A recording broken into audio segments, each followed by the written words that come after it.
Hi guys, Alec Peirce at the ranch again with an idea, a thought actually. It's more than an idea. This is not new to most of you. Here's my compressor. It's a pretty standard compressor. You can buy them anywhere, Harbor Freight, Canadian Tire, Princess Auto, Walmart, for God's sakes. This is a pretty good one. I've had this for a long time, probably 20, 25 years, and I like this one. It fits underneath my shelves over in the far corner. And tucked in over there. It's not too noisy when it comes on. It's all hooked up automatically. I've mentioned this to you before. I have lines running around the garage, copper lines.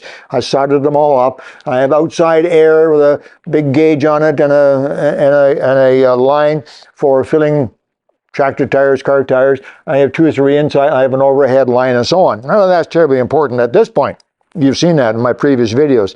Maybe Kevin can put a hookup on that.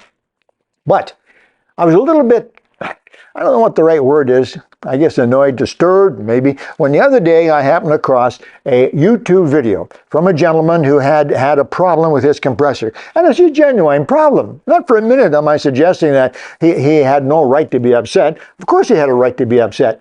His compressor blew up. It split right down the seam. He showed at the bottom he had there's no seam on this one, but I guess there is a seam somewhere. He showed on the bottom where the compressor, the tank, it split apart.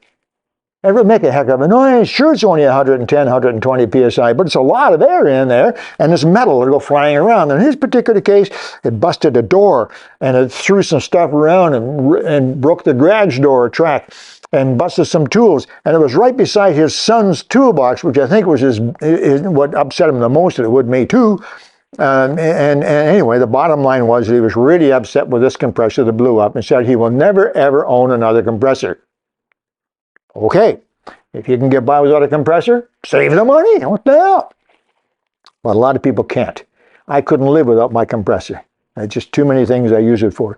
Now, so why was I upset? Well, I was upset because I don't think it blew up because the compressor was defective. There are literally millions of these out there being used. Some of them are 25, 30, 40, 50, 60 years old. A lot of them are quite new. What did he do wrong? And that's what I'm suggesting. I'm suggesting it was partly his fault. Now, I don't know for sure. I'm not saying compressors can't be defective, but I've never known of one. What did he do wrong? Simple. There are 3 things that you need to do to keep your compressor running smoothly and safely. 3 things, only 3 things. First of all, every once in a while, once a year, you have to change the air filter. There's a little air filter right here. It costs about $10. You take the cap off, put a new little paper cartridge in, put that back on, and that just filters the air coming in. All that does is protect the cylinder and the rings of the actual compressor body. It's not to make the air any better. It's just to take the dirt out so the compressor, the rings, the cylinder, the piston, and so on stays in good shape. That's one thing. Secondly, you have to check the oil. Right here is a dipstick. You pull the dipstick out, oil, you put it back in. Once in a long, long time, you change the oil. This is not an internal combustion engine. It's not an engine at all. There's no fuel, there's no combustion, there's no spark plug. So the oil, within reason, lasts forever. Once you can see it's getting dirty, change the oil. Take the plug out, drain it out, plug back in, put new oil in. So step 2, check the oil. And step 3, very important. In all the YouTube videos I have seen about compressors, this particular point is kind of glossed over. They say, yes, you should bleed the tank. That's it. You should bleed the tank. Don't forget to bleed the tank. And then they go on without mentioning that it's very, very important to bleed the tank. What does it mean, bleed the tank? On the bottom of the tank, right down there, I think, Kevin, you can see it down there, there's a little low spot in the bottom of the tank. It is the lowest spot of the tank. And in that little low spot, I wonder if I can tip this back, Kevin. No, not easily. In the middle of that low spot, pardon me, there's a little tap, a little cheap little tap. It opens and closes. When it opens to the inside of the tank. When it closes, it shuts it off. When you open it, air from the tank comes out because this tank right now is at 120 psi roughly. So when you open that tap, air comes out. And when the air comes out, it also takes out water. What's water doing in there? I didn't put water in there. No, but again, if you understand compressors, you know that when the air is compressed, in this type of compressor, water accumulates in the bottom of this tank. It's just that simple. The air is compressed, it gets hot, and then it cools, water condenses, because you're just drawing in ordinary air from around the house, particularly you folks that live down south in very humid conditions, then it's even more so. So you open that tap once in a while, let it blow out until all the water has stopped blowing out, and close it back up. That's all there is to it. Why is that important? Well, think about it. This is a steel tank. Ordinary steel tank. It doesn't have any special coating in there. It's not galvanized. It's not epoxy painted or anything. This is a steel tank. Water. Water rusts steel.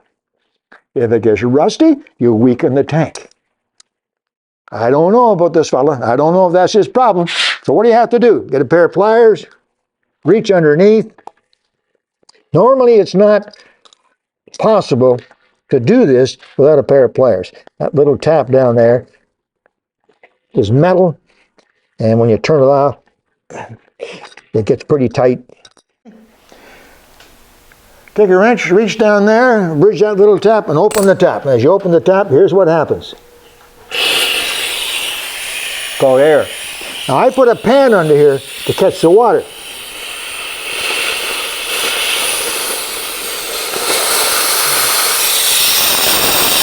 Just like that.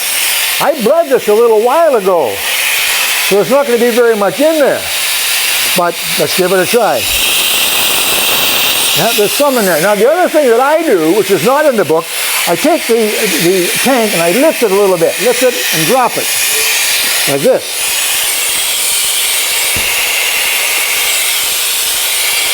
And see? Again.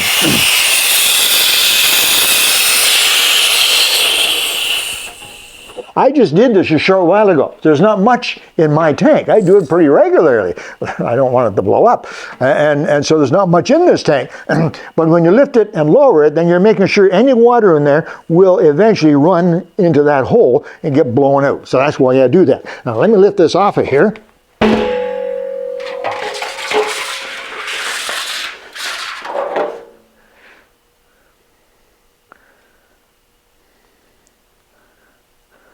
Called water. Water rusts steel. Yeah, so just that simple. Just that simple, folks. And again, I don't want to be critical of the man. I can understand him being upset. But change the air filter, check the oil, and drain the tank of water. And these things will run smoothly forever. My opinion. There you go, guys. Just that easy. Turn that top off nice and snugly, put it back over, snug my line in, and away we go. There you go. Okay, guys, maybe there's something in there for you. Maybe you didn't know that. It's in the owner's manual. But you look in the owner's manual, and again, it's one line. Don't forget to drain the water. It's more important than that. Anyway, you all take care out there. We'll talk to you again soon. Alec Peirce at the ranch.